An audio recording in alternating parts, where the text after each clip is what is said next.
There we go. There we go. Welcome back to the Nomad Golf Podcast. Right now, we're going to go back into time. And we're going to do a little history lesson on one of my golfing heroes. A little known individual by the name of the great Bill Spiller. Now, that was Tiger Woods before Tiger Woods, wasn't it? He was Tiger Woods before Tiger Woods. He was Charlie Sifford a little before Charlie Sifford. The guy was a player. I mean, he was a flat-out player. He was born in Tishomingo, Oklahoma, which isn't far from Tulsa, Oklahoma. He went to an HBCU, Wiley College. Was a big-time athlete there. He didn't start playing golf until he was I think 29 years old. And within a couple of years, he's shooting under par. So just an all-around great athlete. And from all accounts, a great man. Now, the one thing about Bill Spiller, he is the one of the three individuals who challenged the PGA Tour's Caucasian-only clause. So, for those of you who may or may not know, back in the day, I want to say it was back in the early to mid 40s, the PGA had a Caucasians-only clause where you had to be white male, American male, apparently, to be able to play on a PGA-sponsored tour. And with that being said, I think it was in 1945 or so, there was an LA Open. And it was put on by a progressive group of people out in California who didn't adhere to the PGA Tour's Caucasian-only clause. And it wasn't a PGA-sponsored event. But the PGA was coming in the following week. And if you finished high enough in the LA Open at that time, then you were allowed, or you earned a right to play in the PGA event that was coming up. Well, Bill Spiller finished high enough in the rankings in order to be able to qualify, but because it was a PGA event, they did not allow him to play in that particular event. So Bill Spiller and Teddy Rhodes decided to sue the PGA for their Caucasian-only clause. Now, that didn't get resolved until about 61, right?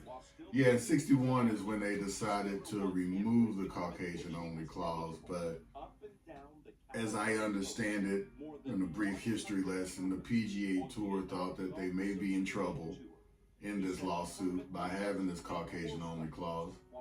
So they told Bill Spiller and Teddy Rhodes if they would drop the lawsuit, they would go ahead and desegregate the PGA Tour.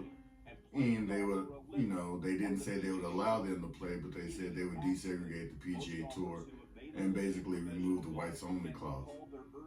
So Bill Spiller and Teddy Rhodes, they did drop the lawsuit, but the PGA Tour didn't keep their word. So they changed their tournaments to invitational. And guess who wasn't invited to those tournaments? But you had the famous boxer Joe Louis. I think he probably goes down in history as the first person of color to play on the PGA Tour because they allowed him to play. He played in some pro-ams and some things like that. And he was a pretty good golfer in his own right. And he actually was the benefactor. So back then, obviously, most golfers didn't make much money. So some of the African-American golfers, they had benefactors who would, sponsor them to go play in these tournaments on the UGA, which that was the People of Colors Tour, the United Golf Association. So Bill Spiller and Teddy Rhodes, their benefactor was Joe Louis. Not somewhat different from Charlie Sifford, which a lot of people know. His benefactor was Billy Eckstein. He used to kind of be like Billy Eckstine's personal valet and stuff like that. But, you know, when he would have a show and he's rehearsing for the show, Charlie Sifford would drop him off and then he'd go play golf. But yeah, so back then times were a little different because golfers weren't making the money they were making now. But Bill Spiller became, I guess, really frustrated with the times because he knew he had the game to compete out on the tour. He won over 100 tournaments on the UGA, but simply because he was born the way he was born with a different skin color and a skin tone, he was not allowed to compete at the highest level and truly test his game. And for most competitors, most people who want to compete, we want to test our game up against whoever supposedly is the best around at the time. Iron sharpens iron. The only way you get better is by playing with better people. I mean, that's even the way it is for us amateurs when we go out and play. I mean, me personally, I don't want to keep playing with somebody that I know I'm going to beat because I'm not going to get any better. It's just like playing the same golf course all the time. You're not going to get any better until you get outside of that bubble. And I think that was the big thing for Bill Spiller, Teddy Rose, Charlie Sifford back in those days. A lot of those guys, I mean, they just wanted to be able to compete against the better players, and they didn't have that opportunity. When I was first learning about this, like you were obviously always teaching me this kind of thing, but that had to be very frustrating for that brother, because you know, you don't just if you always told me if you're the smartest person in the room, you're in the wrong room. True. And so you always want to be in there with people that are way smarter than you, way more competitive than you, way more skilled than you. And so not being allowed access to that room, that had to be very frustrating. Right. Was he ever able to get into the PGA, or was it something that, you know, he paved the way for and it went past his lifetime? Well, it's kind of like a lot of things. I think I heard somebody say, if you want to know what a great person you are, die. Because when you die, everybody tells you what a great person, or they don't tell you, but they tell your family, or they tell whoever else is listening, what a great person this individual was, or what a great man this person was. Well, posthumously, he was admitted to the PGA, but I mean, he couldn't play, he couldn't enjoy it, he didn't get the benefits of it. Obviously, Charlie Sifford was able to get the benefits of it. Who else was it? My man, one of my favorite players, Calvin Peete. But I mean, this was years later or whatever. I mean, he got the benefits of it. And matter of fact, Calvin Peete was probably the straightest driver of the golf ball in PGA history. I mean, he never missed, I want to say never, but I think his driving accuracy is like around 89 or 90%. I mean, he rarely missed the fairway or whatever, but it's just giving people the opportunity. I mean, and for the most part, I mean, that's all they wanted was just the opportunity. What's crazy about that is when you look at the history of golf as a whole, you know, black folks have been around since the beginning. Right. I mean, you had John Shippen. 1896? Yeah, the 1800s. I mean, he helped design the golf course. And wasn't allowed to play on them. Imagine creating a beautiful masterpiece and not being allowed to enjoy it. Right. How do I know if this is the masterpiece that I created? How do I know if this is what I wanted it to be? Right. You want to give people their flowers while they're here. So that's why I want to try to go back, I mean, and talk about some of these forgotten individuals in golf. Some of these great individuals in golf. Golf is a great game. Regardless of the issues as far as with the color barrier and things like that. I mean, I know it's always been viewed as a rich man's sport. Well, it's really not. I mean, is it cheaper than being able to go out and find a basketball or a football? No. But it's not as expensive as most people would think because, I mean, there are a lot of secondhand shops where you can get, you know, golf equipment and all that stuff. And now with the advent of Top Golf, I mean, that's bringing more people in, which kind of leads into the segue with Live Golf.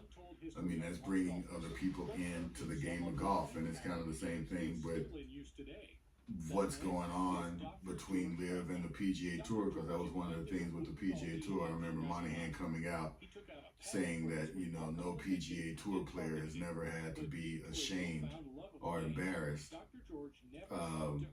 to say they played on the PGA Tour. Well, I think that was a little short-sighted from a history standpoint, because maybe he doesn't understand the history of the PGA Tour. But in this particular situation, I think the PGA Tour, I mean, they tried to right a wrong, but it just took them a little while.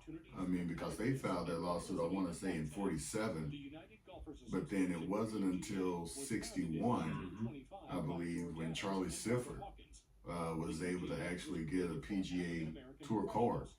And then I think it was a couple of years before that where you had Althea Gibson play on the LPGA. I think the LPGA, for lack of better words, have always kind of led the way on social issues and trying to get out ahead of things, as opposed to the PGA Tour. But in this situation, we're focusing on Bill Spiller. I mean, he was a great golfer. I mean, he really was. I mean, he won over 100 times on an actual professional golf tour. That's huge. I don't care who you are. If you can put up 100 W's on a professional tour, you're golfing your ball, regardless of where that tour is. So, he's an athlete, well-rounded athlete. Basketball player, baseball player. Like I said, he picks up the game in his late 20s, and 2 years into it, he's shooting under par. Just imagine if he picked up the game in middle school, like a lot of these young golfers are doing now. I mean, he very well could have been Tiger Woods before Tiger Woods, if given the opportunity. Well, it sounds like from his history in the golfing world, not the other sports, it sounds like he was the Tiger Woods before Tiger Woods. And, you know, I feel like he's one of those names that, you know, if not spoken enough, it'll be forgotten. Right, exactly. Because we hear Charlie Sifford's name, you know. You do. Tiger even mentioned him after his passing, and you get to see him inducted to the Hall of Fame. Yeah, you don't hear a lot of like the Bill Spillers, the Teddy Rhodes, some of the guys back in the day who just didn't get the opportunity to play. I mean, they just didn't get the opportunity to play. I mean, and those are just two names that I know off the top of my head. I mean, there's some that I'm not familiar with that I know are of that same like kind and quality, who were really good players, but just didn't get the opportunity to play. James Black is another one, a really good player who just didn't get the opportunity to play on the tour. Luckily, like I said, Calvin Peake came along at the right time. I mean, he's a good player. You had Jim Dent, you had Jim Thorpe out there playing. I mean, because you think about it, back in the 60s and 70s and early 80s, you had more people of color playing on the PGA Tour than you have playing on the tour now.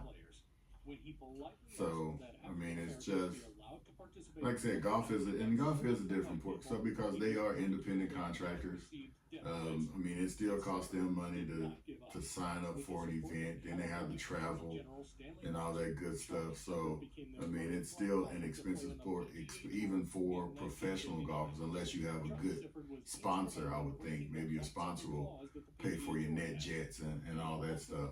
That's why I also have to give it up again for Live Golf, because, you know, like I said, not to offend anybody, but that golfing at that time was a little more stiff. It was a little stuffy at the time. True. You know, there's not, you only got applause if you did something halfway decent.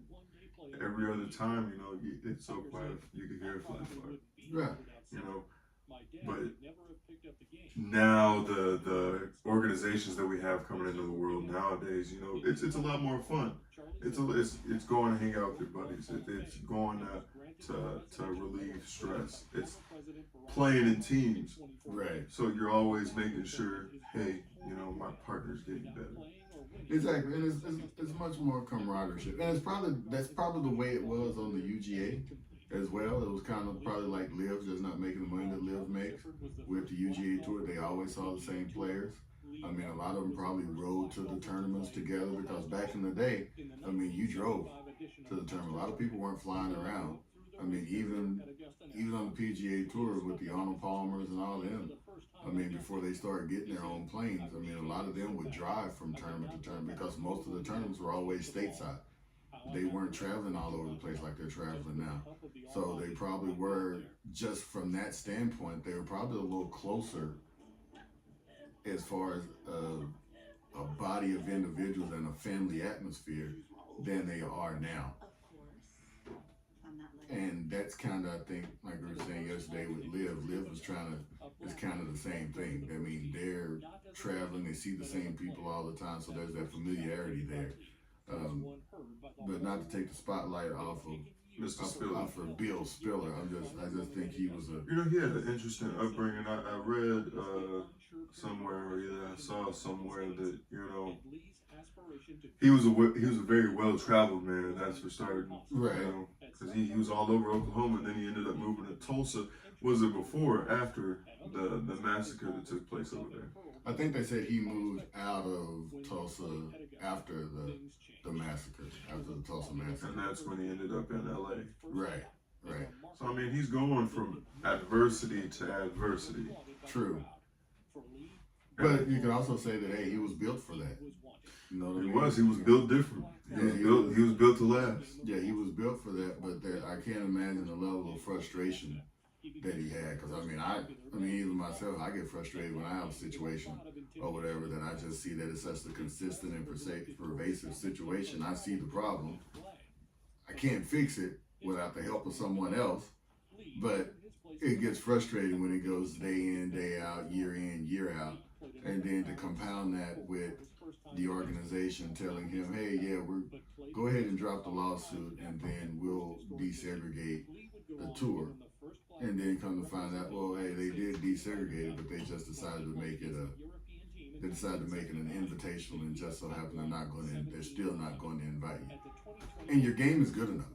You have the game to compete. This game was beautiful. It reminded me of a quote. What was that quote? The quote was, "The gap between what your soul loves and the amount of time you spend doing it will be the size of your unhappiness." And so, like, when I hear that quote now, it makes me think of Bill Spiller. Because one of the biggest topics that they talk about is you know, he was an angry man from time to time. Right. And that probably had a good majority to do with the frustration that he dealt with not being admitted to be able to play in a league that he was able to find competitors that were so-called better than him. Right. And I think they used the wrong term. I don't necessarily think, but now I don't know him, but I wouldn't necessarily use the term angry. I would just say frustrated. I would just say he's probably really frustrated with the situation, and sometimes that probably would come out in maybe his attitude or his tone or the way he was carrying himself at that time. But that's human nature, right? I mean, that's human nature. But the one thing he didn't do, he didn't give up. He didn't quit. He pressed forward. He pushed forward. So that's the great thing, and that's the great takeaway from this, is that, I mean, he continued to push forward. And once again, I mean, he was a great golfer, and he started at 29 years old when most kids start at 13, 14, 15. But that's the same thing kind of like with Calvin Peete. I think he was in his mid-20s or early 30s when he started actually playing golf. But, I mean, that's one of the things we have to think about. I mean, life is going to throw things at us. I mean, it is. That's just life. That's the ebb and flow, the guns and butter. But Guns and butter, baby. Guns and butter. But we can't give up, right? We got to keep pressing forward. And that's one takeaway we can take away from the story of Bill Spiller. Outside of the fact that he was a great golfer, and he won 100+ tournaments on the UGA, which is phenomenal. But he also obviously had a love of the game. And it's kind of like, you know, what I've heard before is that he loved the game, but the game maybe didn't love him back. And I don't think it's necessarily the game didn't love him back, but definitely the PGA Tour, where he could go ply his craft supposedly with some of the better golfers out there, didn't love him back and didn't give him the opportunity to play at the highest level. So when you see that, and you can't deny it because it's in history. We know it happened. So, and if he's one of the better golfers out there, how many other really good golfers did we have during that time between then and 61 when they did open it up somewhat to us that didn't get to play? And then how well would they have been able to compete with the so-called greats of the game back in that golden era of golf? And would those guys still be greats of the game if they truly were able to compete against what could have been some of the better players that didn't get to play? That is a very interesting outlook on that, because then it really makes you think. Yeah, it skews it. I mean, it skews the number. It's kind of like right now with the official World Golf Rankings. You don't include any of the live guys because, hey, they don't play enough holes, right? You know, they're only playing 54 holes instead of 72. But you know you have some really good players there. But yet you can't include them on the official World Golf Rankings. So the official World Golf Rankings, they have to be skewed because they're not including the best players. And so if you're a major tournament and you're using that official World Golf Rankings to determine who's going to play in your majors, are you truly going to have the best players playing in your majors? Is that going to be the best entertainment value for your constituents to be able to see the best players if you're not actually having the best players? You know, I'm hoping, you know, they have some PGA officials somewhere tuning into this right now and taking notes. Yeah, I got some HSOs out there for them. I mean, if you want to reach out to me, it's 555 37 22 99. Now you can make donations. We accept the money that jingles, but we prefer the money that folds. That's McDowell's location. There's only one location, so it's near you. Now, I'd like to thank everyone for taking time out for the Nomad Golf History Lesson going down memory lane. Mr. Bill Spiller, may he rest in peace. And once again, thank you to the greatness of Malik MJ, Lord Commander, second of his name, House of Johnson. And you know, you always got to shout out the man, the myth, the legend that brought it all here together. He is the logo himself, Mr. Damon Johnson. Thank you. I'm going to edit this last part out of me getting up. Yeah, edit that out. It doesn't take, we're getting better.